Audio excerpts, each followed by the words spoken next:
investigates stories that impact you. And inspire change every day. Something is broken. Real problems. Why are they hiding it? And real solutions. My daughter was dying in front of me. What was your reaction when he said that? Investigate TV Plus, weekdays at 11:30.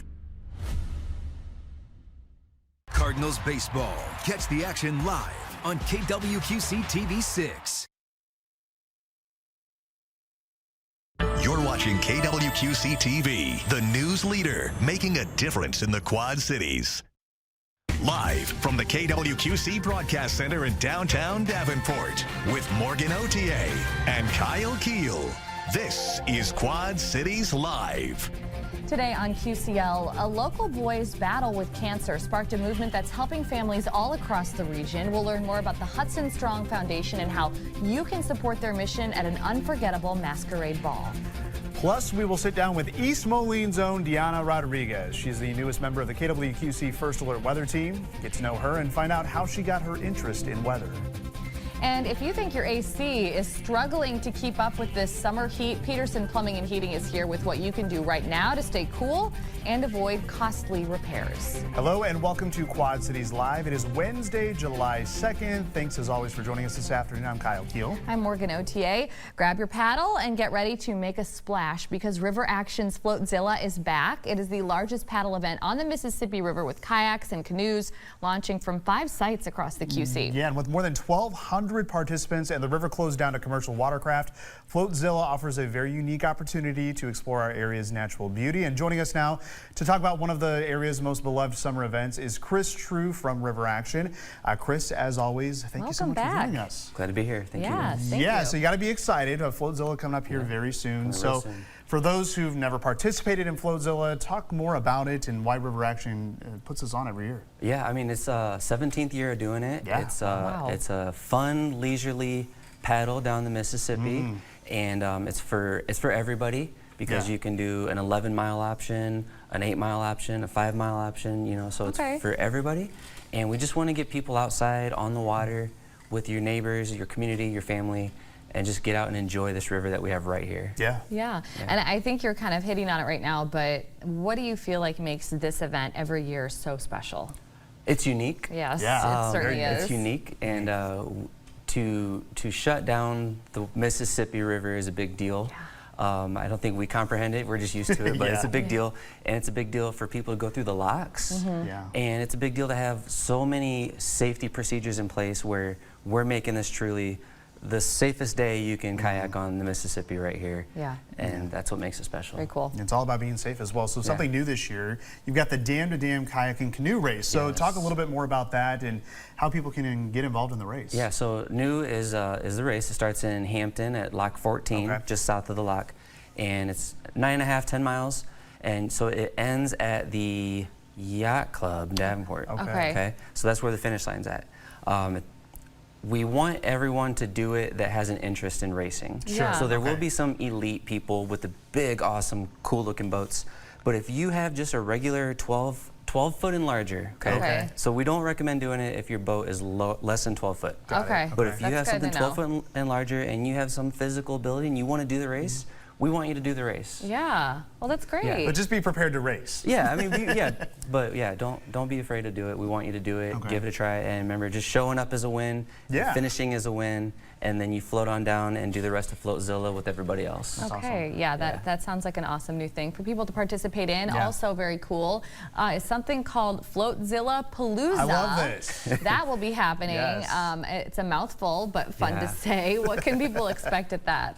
So we gather at Potter Lake in Rock Island, and we take the group photo. And this year, when we say we're doing the photo at 1:30, we're doing it at 1:30. 1:30 sharp. Be there. We're going to be prompt this year. And our friends at QC Roof Doctors, they're a big sponsor for that event. We're going to have a lot more activities this year. We're going to have like a little obstacle course if you want to, race your kayak around. We're going to have a big duck drop from the crane, and people win prizes. We're going to have live music. We're going to have food. A couple other things, but we're really trying to make that more of a lively event while we're waiting for the photo and even afterwards, there'll still be some stuff to do. Okay, that sounds really fun. Yeah, I was going to say, you know, even for people who are spectating, watching Yep. this, there's going to be plenty of fun. You know, you got plenty of food, music, and activities for everyone to enjoy. Things to participate in. Okay, Yeah. so you talked about this briefly, but safety is always key when you're on the water. What do you feel, having done this for so long, what are some of the most important reminders for people if they are planning to participate? I think the big thing we might forget is people are scared just to be in the Mississippi River, Yeah. and you know that's understandable. So you do need to have some basic skills, and you know, have a life jacket. Yeah. You have to have a life jacket. It has to fit you properly. Okay. Have it on properly, and have some physical ability. Don't overdo it. You know, sign up for the length that is appropriate for your fitness level. Yeah. And if you're not sure, pick the halfway one. You know, like that could be Bass Street or Leech Park. Right. But if you know you're in pretty good shape and you've paddled before, then do the long one that starts in Hampton. Okay. So really, if any skill level can do it, we just want you to pick the amount of miles that is appropriate for you. Good advice. Sure. So if someone's wanting to participate in Floatzilla, but they're like, hey, I don't have a kayak, I don't have a canoe. Is there options for us to rent canoes and Yeah, kayaks? there's that's our big thing is if you want to do it, we want to encourage you, find a way to do it. Yeah. And so we have partners that rent out kayaks, and they're on our website. Great. They'll bring them to you, and the fees are all very low. Also, just ask people, ask your neighbors, get on Facebook or look on Marketplace. I'm sure you could buy a used kayak for $50. You know, Sure, yeah. a lot of people have them There in are the garage options. and they don't use them. So if this is something you want to do, sign up for it, figure it out, Yeah. and get there. I think I like all this advice Yeah. from No you today. excuses. That's Yeah, no excuses. If you wanna do it, do And it. Be there for the photo at Do it. 1:30 Yeah, there while you we're go. at it. Get the Another photo. reminder for that. So early registration is underway right Yeah. now. Why is it so important for people that want to participate to maybe consider registering early? Yeah, I mean, if you register early, you save a little bit of money. Okay, but that's a good really, reason. I see it as like you're committing to it.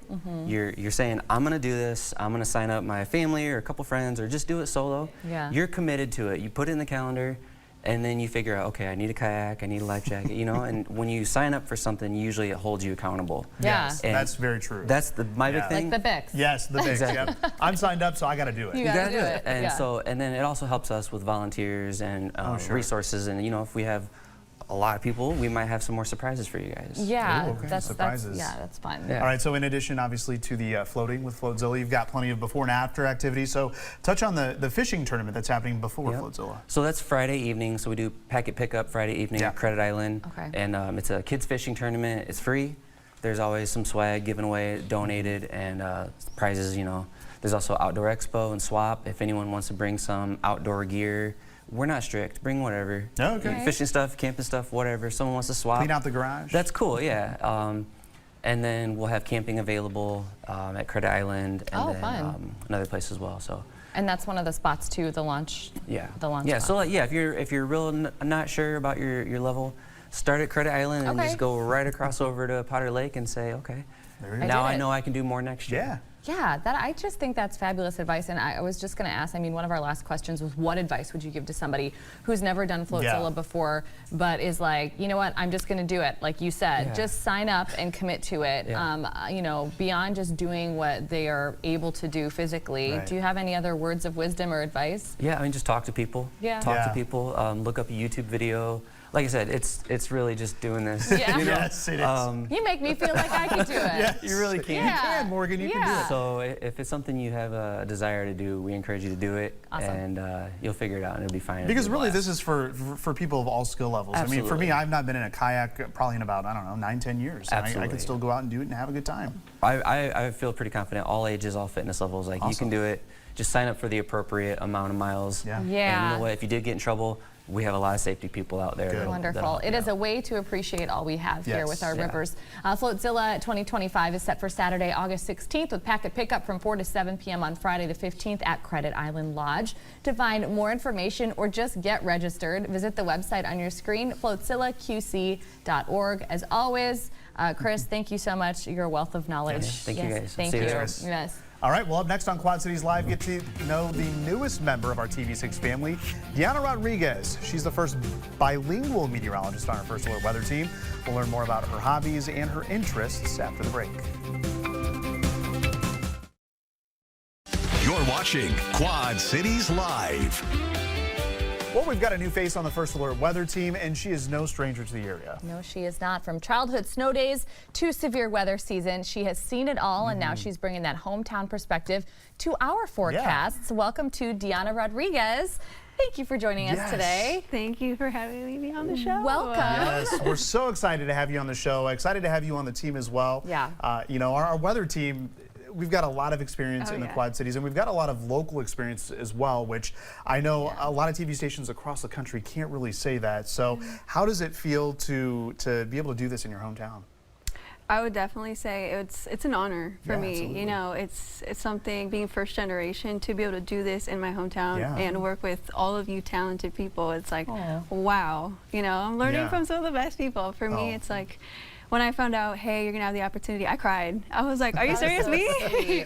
But again, I feel very fortunate. Really, really fortunate. Well, we feel fortunate, and I feel like our viewers should feel the same way, because it's just really something special that you alluded to have somebody who knows the area, that's looking out for folks in the area. I mean, there are so many ins and outs, especially when I see you guys cover severe weather, and you are so pinpointing on literal landmarks, like this mall over here and this street and that street. It just is such a benefit for you guys to know all of that stuff.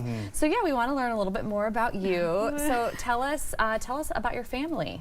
So my family. So my parents, they're from Mexico, but we've been here my entire life. I mean, I was born, raised, and you know, literally been here my entire East Moline zone. East Moline. I love that. Yeah, so those are my siblings there on the screen. My sister Ashley, and then I have two brothers, like I mentioned, first gen, so I am the oldest. And then I have my mom and my dad. I love them to death. Well, all my siblings as well. So they mean the world to me, and I want to be able to set a good example to them, and then know, like, hey, you can accomplish anything you can, you know. Just because you might not fully understand the English language, you can get to know that language and be able to thrive. If mom and dad couldn't do it, you could do it. Oh, that's a great message. That's a great message to give them. Sweet. And as we mentioned, I mean, you're bilingual as well, so I think that that's going to really up our game here to reach a wider audience here in the Quad Cities, because you can provide those really important weather updates in Spanish. Absolutely. Well, it can be challenging. For me, it's very important for everybody to be able to, you know, receive a message, because when it comes to severe weather, I mean, sometimes, like I was just telling Eric earlier, hey, you know, my parents want to know, was it going to rain? You know, it's as simple as that, because it could be terrifying. I mean, even when I was younger, the sky, I would see it, you know, the clouds coming, I'm like, oh my God, the world's going to fall apart. But I'm literally, you know, yay tall, like 6 years old. So it's like stuff like that. You know, you want to be able to properly deliver that, because whether it's derechos, you know, severe weather, tornadoes, whatever it could be, you know, we want everybody to know. We want everybody to be safe.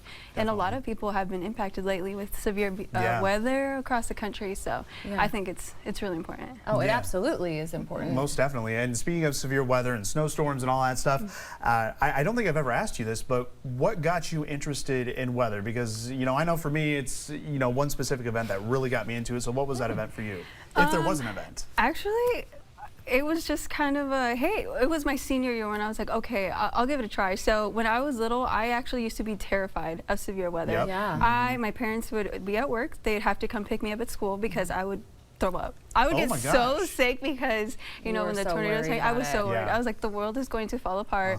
What is going to happen? But then when I was like 7, 8 years old, I would watch the Weather Channel. And it was just one of those things where it was always in my mind. But, you know, you're always like, oh, I want to be a teacher, or, you know, work at the dentist office, all that. But then when I got to my senior year, I remember my counselor was like, hey, you know, because you're a junior Rotarian, do you want to interview or like job shadow somebody? And I'm like, I don't know. I was like, maybe, you know, engineering is kind of ringing a bell.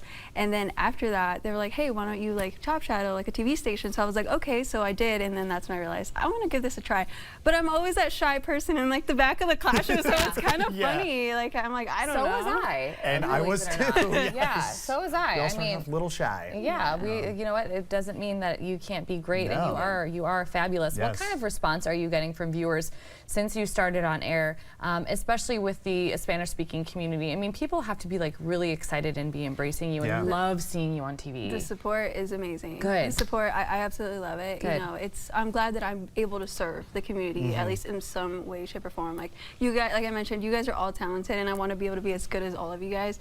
But I'm like, if I can bring at least something to the table to benefit, that's the goal. Yeah, you're doing a really great job. And, you know, you got a lot of UT pride going on. I mean, I'm a Moliner, but you're a Panther. So, you know, talk about your time at UTHS, and that's where Morgan and I actually caught up with you before you even worked here. Yeah. So because that's where you worked. That's where I like before really here. met you. Was at the career fair, and you were working at UTHS. Yes. So once a Panther, always a Panther. Yeah. So I went to UT. A lot of people say, you know, college days are always best days. For me, it was high school. Really? I was involved in absolutely everything, anything you could possibly think of, and I will forever be grateful, you know, to have gone to United Township High School. Sure. The opportunities, the teachers that taught me absolutely everything. And yeah, I was actually working there before here, and I was working as a bilingual paraprofessional, working with those ESL students, and anywhere from freshmen to seniors, and be able to help them out and be like, hey, you know, maybe I'm not working in my career right now, but I want you to know you can achieve that. And because you're not working in your career, that doesn't mean you're, you know, behind in life or anything. Like, keep going, you know? And I wanted to be able to set that example to them and be like, hey, I was once in your shoes at one point where I didn't understand, you know, what was going on and struggling as well with exams and all that. So I enjoyed it, so happy. You're making a difference in a different way, and now you're making a difference all across the Quad Cities. So let's talk about after UT. This is where you and I kind of had parallel paths. Oh yeah. Blackhawk College. Blackhawk College. I actually went to Blackhawk during the pandemic. I think I had college in my bedroom because, I mean, from all the calculus, I did do student government, so I think that would be my highlight, but otherwise it was through, I graduated through my MacBook. Anything. You and a lot of other people. But then you went off to Northern Illinois University. Go Huskies. Go Huskies. I absolutely loved going to NIU. That was great. The meteorology program, amazing. Dr. Victor Gensini, Walker Ashley. Allison, I mean, the professors are phenomenal. They taught me everything I know. And you remain super passionate about it. Before we run out of time with you, too, we want to talk about, I mean, aside from education and all that really fun stuff, athletics have made a really big impact on you as well. And I think a lot of people can really relate to that. So actually, before I was working here, I was also a coach. So for distance track, and I was able to coach the girls for UT, and then I also like to run. That's one thing. So you are in good company around here. Firecracker run coming up. I know you're doing, and the Bigs, the sprints. The sprints. She's on the sprints. You're You're on the sprints team this year. So I'm not the best runner, but I just like to run for fun. You know, that's me too. You don't have to be the best. You don't ever have to be the best. Yeah. Well, a word to the wise, because I was forced to do the Brady Street sprints last year. Stretch really well. Yes. Oh gosh, I was just telling you, I should probably do Bix at 6 tonight, but you know, practice. It's also 90 degrees. Exactly. 90 degrees. Well, if you want to stay up to date with everything, Deanna Rodriguez, you can follow her on her Facebook page. That's where she'll be posting weather updates in both English and Spanish. You can also send her a message at the email address on your screen. Deanna, it was a pleasure having you on the show, and we're so happy you're part of the First Alert and KWQC team. Thank you. I'm so excited to be here. Yes, thank you so much for chatting with us. And still to come on QCL, a broken air conditioner can feel like a disaster during this summer heat. Peterson Plumbing and Heating will join us with what to watch for and ways to protect your system. You're watching Quad Cities Live. When the summer heat hits full force, there is nothing better than stepping into a cool, comfortable home. But when your air conditioner isn't keeping up, or worse, stops working completely, you can find yourself in a nightmare situation pretty quickly. Joining us now from Peterson Plumbing and Heating is Carter Hagan, the 4th generation in this trusted family business. Carter, welcome back to the show. Hey, thank you for having me. Yeah, well, this just feels like the perfect time to have you on the show. I went out briefly to my car, and it took almost the entire time to run home for my AC to really start working. It's working overtime for everybody right now. So before we get into all the advice and the tips that you are providing for us today, just talk a little bit about Peterson. Talk about the business and beyond, you know, AC, the variety of services that you can offer the community. Yeah. So I am actually 4th generation. My great-grandfather actually started the company. And it's been kind of a dream of mine since I was a little kid to kind of carry on that family legacy, and my grandpa was my hero, so I'm following a lot of his footsteps. But we've grown from a small family business that was 12 employees when I was a kid to now we have over 120. So we've expanded our business, and we've also expanded our services. So we offer anything from plumbing, drain cleaning, HVAC repair, service, appliances. We can help you build a new house, we can help you build a hotel, and we can even come fix your faucets. So, all the way across the board, yes. Well, that's kind of nice to know, because I feel like, you know, people don't necessarily always know who's the person that they're going to call, what business they're going to call for the problem that they have. So I think it's always a good reminder to tell everybody you pretty much cover everything. We try to, yes. At some point, maybe we'll get into electrical, but not currently. Quite. We'll We're not we'll there try and yet. help you with everything else, though. Okay, that sounds good. So you are here today with some practical advice on what to do if your AC goes out. But first, let's just start with an AC unit. How long, particularly, are they expected to last? What's the life of a unit? Yep, and you talked about this earlier, this weather right now. It really pushes everyone's AC unit to the extreme. I think if you walk outside, you'll just hear a regular buzzing noise. And it's not cicadas. That's the sound of air conditioners. So everybody's unit is getting pushed to the extreme, and you can thank the weather for the last 2 weeks. But a typical AC unit will last about 14 to 18 years, and it's a well-maintained AC unit. Now, I use that phrase just to say, you know, if you don't maintain your air conditioner, it will probably die sooner. But if you maintain it, you should get 14 to 18 years. 14 to 18 years, okay. So what should we be doing if we notice that our AC is struggling to keep up, like many of us have noticed probably over the last couple of weeks? Yeah, well, I want to assure everybody, everybody's unit is struggling. Don't freak out. When we get to these extreme heat spells, you're not alone. Right. Our phone has been ringing like crazy for the last 2 weeks, and unfortunately, we can't get to everybody. But the first thing you want to do is make sure that you have enough airflow going across your evaporator coil. That's on the inside of your home. The way to do that is make sure you have a good furnace filter. If you have a clogged furnace filter, no air is going to go across it. Okay. You're not going to cool your home. I think we forget about that a lot, We right? do. You think about it in the winter and when the seasons change. That's right. But yeah, That's right. Every 3 months is a good rule of thumb. Some homes need a little bit more frequently than others, but just as a rule of thumb, take a look at it. Also go around the inside of your home, make sure all the vents are open. If your vents are closed, well, then you're not going to have any airflow. That would make sense, Then if you go onto the outside of your house, go take a look at the condenser. That's the box that has the big fan on it, makes the humming noise. Make sure there's no bushes, shrubs, or any greenery that's kind of sucked up against the side of that thing. That coil actually needs air flowing across it to actually cool the refrigerant, which then cools your home. And at the same point, make sure that the coil isn't all fuzzed up with cottonwood pieces. So those are all things that we can do as non-professionals that you can like take a look at. So how do we know when it might be time for a new unit? Yeah, I know. Nobody likes that thought. Goosebumps. Yes. So like I said, 14 to 18 years is a good rule of thumb for a range, right? So if your unit is getting up there in age, you might want to consider it. If you're starting to have some issues, you might not want to throw money at parts and labor to try and repair it. Switching to something more efficient might be the option. But as a rule of thumb, if you hear your AC unit, the condenser outside, getting louder and louder and louder, it could be a sign that the compressor is failing. And also, if you notice the lights in your house dim when your air conditioner kicks on, that's another indication that the condenser outside is having issues, and it could be on its last leg. Okay, noted. So people will come out from Peterson, and they'll come out and they'll look at your AC unit for you and kind of check for different problems. So when you talk about maintenance, this is what we're talking about, is somebody keeping an eye on it before something gets too far gone or out of control. Absolutely. We can't catch every problem, but what we want to try and catch is the preventable things, right? So what we talked about before, checking the furnace filter, checking the condenser outside, making sure it's cleaned out.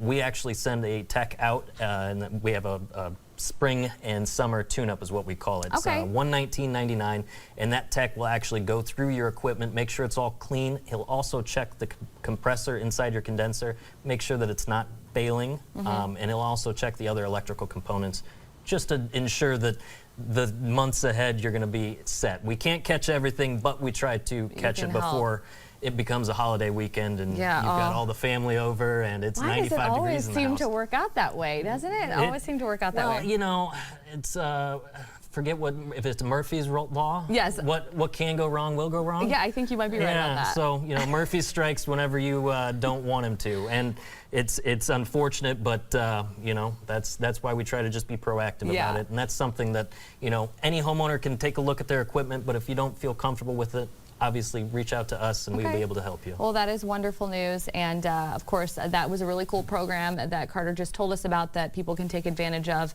when the seasons change, just to make sure that you're keeping up with your unit. Now, for anybody that does want to make an appointment for the Peterson team to take a look at their AC, it is a good idea to visit them on the web, schedule online at petersonplumbing.com, or give them a call at the number on your screen, 563-326-1658. Carter, thank you so much for being here. Just always lots of great information. Thank you. We appreciate it. Still to come in our second half hour, from heartbreak to hope, how a local family turned their cancer journey into a lifeline for others. We'll learn more about the Hudson Strong Foundation. And the German American Heritage Center is here with what's happening this July, including a family-friendly Brat Festival that you won't want to miss.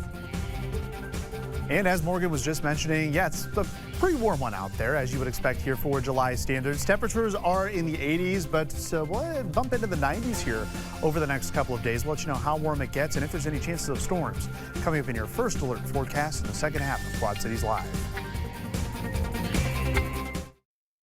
Accurate and reliable. This is your First Alert Forecast with meteorologist Kyle Keel.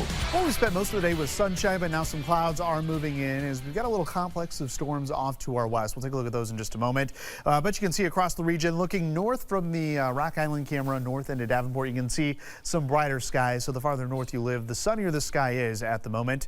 But we're not really tracking much in the way of rain chances here heading into the overnight hours. Storms will stay to our west, so eventually we will see a mainly clear sky. Hotter temperatures on the way tomorrow through Saturday. We'll have highs near or exceeding the 90-degree mark. And when you add in a little more humidity, it's going to feel a little more uncomfortable than the last couple of days.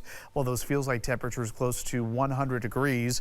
And we are also tracking some storms here heading into the weekend. Probably late Saturday into Sunday, we will see some scattered storms move through the region. Might have to watch for maybe a few stronger storms as well.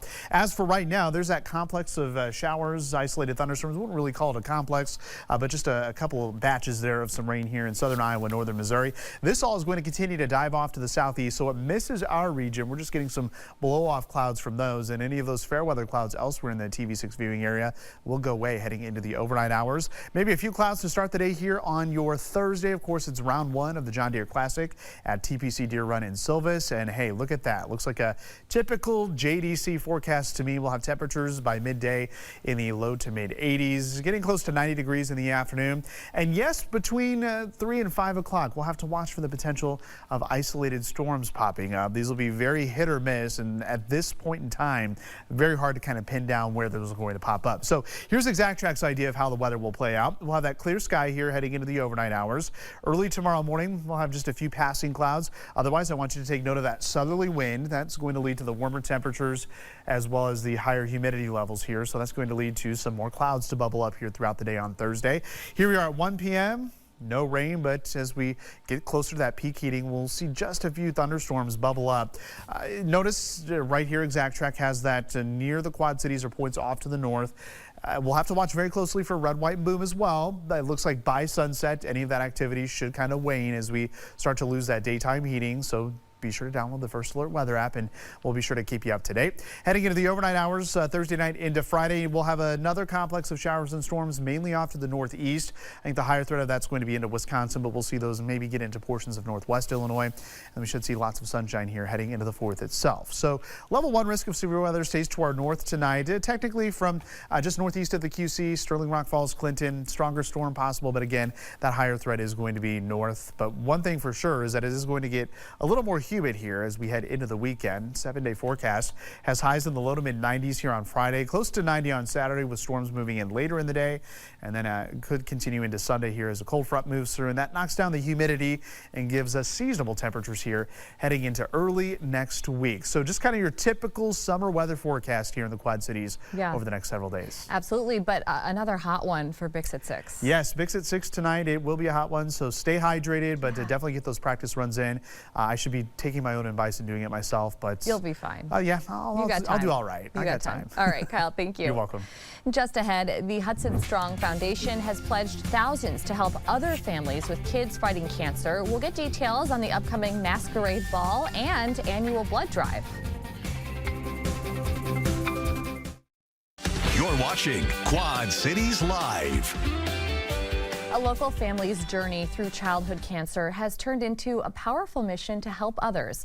We're talking about the Hudson Strong Foundation, created in 2022 to support pediatric cancer families in our area and beyond. And now the foundation is gearing up for its largest fundraiser yet. Joining me now is Jessica McKerney, the founder of this organization and the mother of the boy who inspired it all, Hudson. Welcome back. Thanks for having me again. Thank you for being here. Yes. When I read those numbers, when it says like founded in 2022, or like I know things got started, soon after Hudson's diagnosis, but it feels like you've been at it longer than that. Yes. I gotta say you have done so much in just a few years, which we will get to for everyone. But it's really been amazing to watch your guys' journey through the foundation.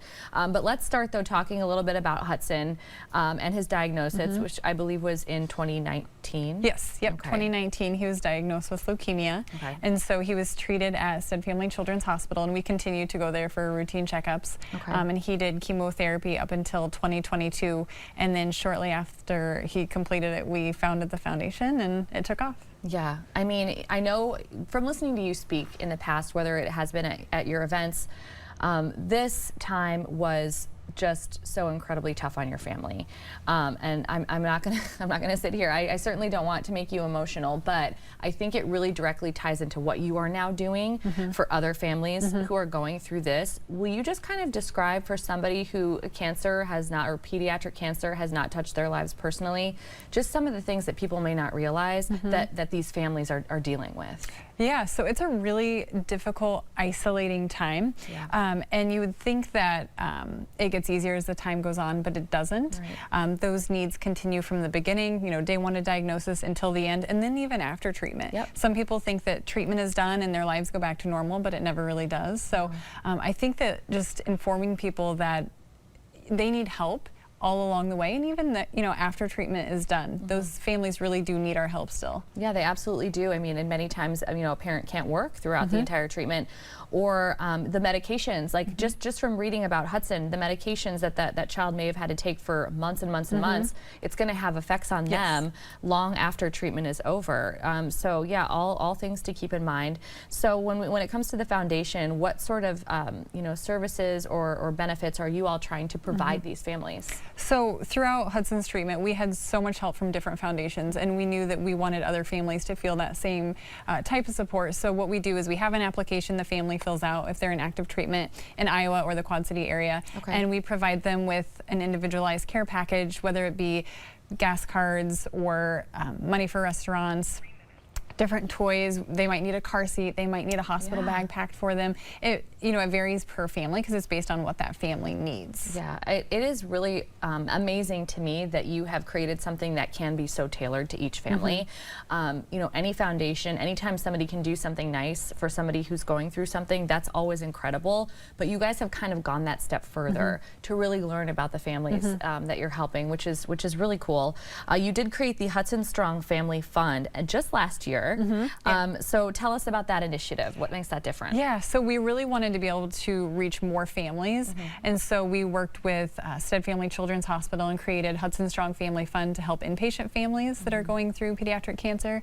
And so this is able to provide them with gas cards, right when they're diagnosed, gift cards just to help with anything they may need.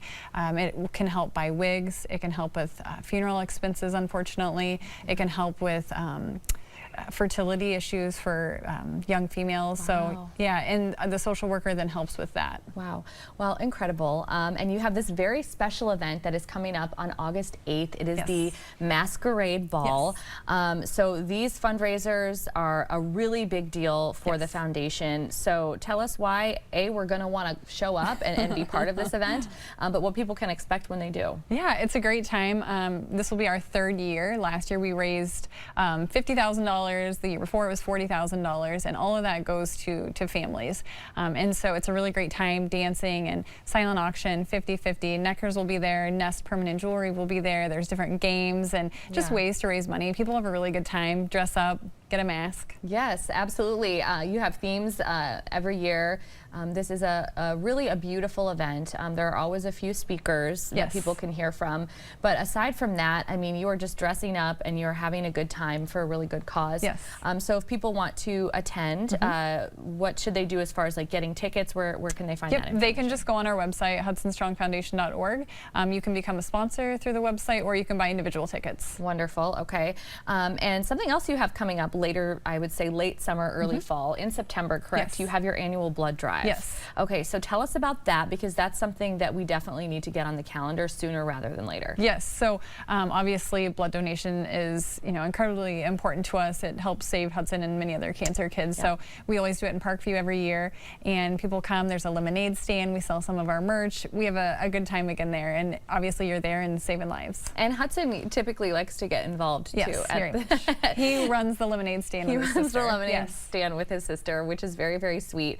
I just know how much blood donation meant to you throughout Hudson's diagnosis and cancer journey.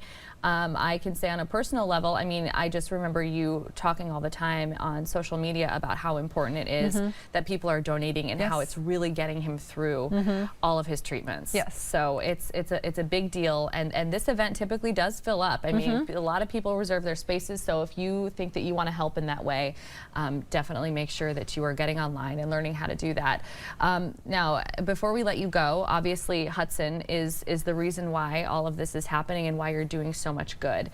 As he gets older, has he realized the impact that his journey is now having on other families? He is starting to, actually. It was just about a week ago. He made a comment to me. We were driving. He said, the foundation was made because of me. If I didn't have this cancer, we wouldn't be able to help all of these families. Yeah. And so I think it's finally clicking, and he's enjoying kind of choosing, what we're sending families and why, and he's gotten to know some of the kids. Yeah. So it's really starting to click. That's very special to hear that.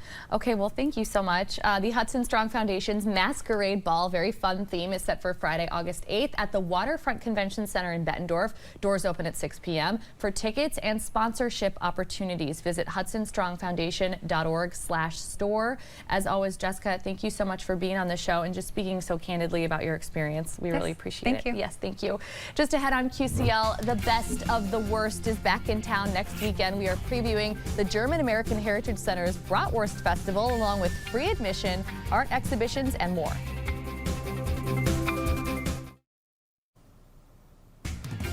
Thursday on Quad Cities Live, get to know Abernathy's, a vintage store full of art, antiques, clothing, home decor. It's hosting a 4th of July flash sale, and we're getting details. Plus, Bass Street Chop House will join us here in the QCL kitchen with simple yet hearty meals focused on quality cuts of meat. And much more tomorrow at 3 o'clock right here on QCL.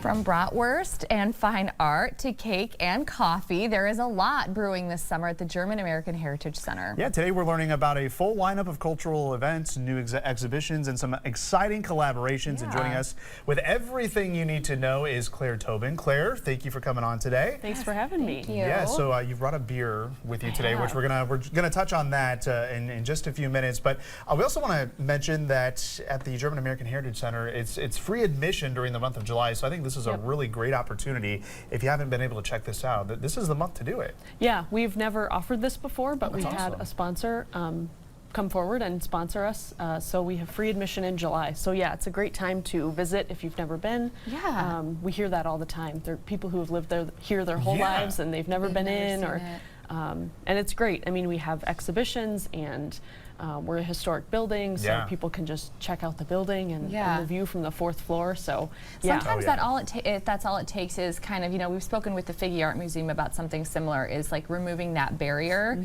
And you'll find that there's a whole new set of people that get to experience something that they didn't experience before. Right. Yeah. So it's great that you guys get to do that. Okay, so the German Expressionist Prints exhibition is now on display.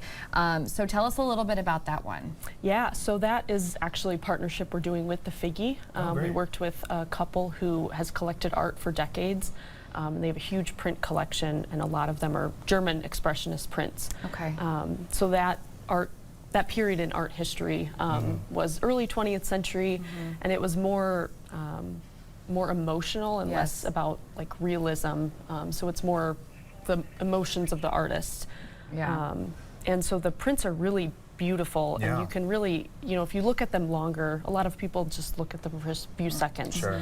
Or maybe they don't get art, but if you look at things longer, you maybe notice more things. Yes, about the time that things were created and all of that. And so some of the artists are really big names in art history. We have Keita Kowitz, Max Beckmann, Leah Grundig, and so those are, if anyone's familiar with art history at all, they'll probably know those names. That's great. So we're really excited to have those pieces and be able to share that with the public. And then also being free, it's, there's no barriers. There's no barriers. It's a good incentive. Yes. It's a good incentive for sure. So there's always a new exhibit going on there. So you've got a new one coming up July 19th. So what can visitors expect with that new exhibition? That is also a print exhibition. Okay. And the collectors who have collected the ones that are on display, they're artists as well. So this is their work. Oh, very cool. So they've used their print collection to study and educate. They were retired educators. Yeah. And so they make art of their own. So it's a little bit different. There's some local ties. Yeah.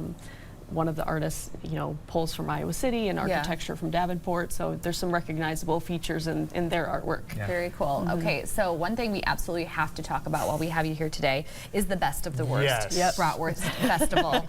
So this is a very popular event every year. You guys have a whole lot of fun. So for folks who've never heard of it, tell us what we can expect. This is our 8th year doing this, so we have brats, obviously. Yes.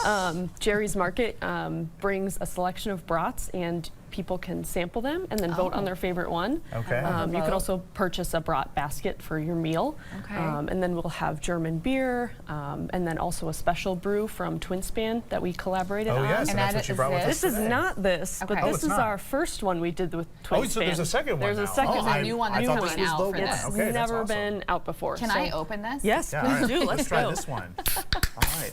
And tell us what this one is. This one is there our Airba 48. Airba so, 48, oh my okay. gosh. Yeah. Yours is fine. There I we must go, have yeah. shaken mine. I think I must have too. Yeah, some so point. this was our first collaboration, and Twinspan's really cool because they have a reverse osmosis water thing. I'm not a brewer, so I'm not, you know, I don't know the science you're behind right. But they good. can mimic Got the a hold of water from like different areas of the world. So if they get the mineral Wow. content, so they'll make German water that tastes like what they have in Germany. Yeah. So We it's gotta get 'em on kind the of- show. Yeah. I know. You should. Yeah, it's They're pretty great. cool. You can dive deeper into the science of this. So they're making a new one for us, which Awesome. will launch on the That's great. 13th Okay. at Best of the Wurst. That one's a Hefeweizen. Okay. So this one's a little bit darker, but Yeah. It's very good. yeah, the It is new one's going to be delicious. summery and Yeah. fun, and yeah, it'll be delicious. Very cool. And then we also have games, family activities, all types of music, things. It's a good There's stuff time. for museums kids open. there. Yeah. Yeah. Best of the worst. Also, Oh, yeah. you know, the beer's delicious, but also Yes. coffee and cake Yes. is delicious. So you've got the cafe, and it's Kuchen, right? Or Coffee and Kuchen. Kuchen. Yeah. Coffee Cafe and Coffee and Kuchen. Yeah. So that's offered twice a month, though. Yes, we do that on 2nd and 4th Sundays. So if you're not Perfect. into the beer culture, this is a little bit more relaxed. To be in the cafe culture. Oh, yeah, you're- so we you're have for coffee beer. and cake and guest Airba. speakers on different topics, historical or local or just Wonderful. fun, different things. Well, so thank yeah. you. That's Awesome. awesome. Yeah, so a reminder, like we were saying, the Best of the Worst event is happening next Sunday, July 13th. The German American Heritage Center is located at 712 West 2nd Street in Davenport, right off Centennial Bridge. For more information, you can visit gahc.org. Claire, thanks for stopping by and sharing the beer with us. And Of course. We'll Cheers. see if we can get this under control here. Prost. Yes, Prost. there you go. Prost. Prost. Thank you Prost. very much. Thank you so Prost, much. Quad Cities. Thanks for watching. Your local news at 4 with Sharon is coming up next.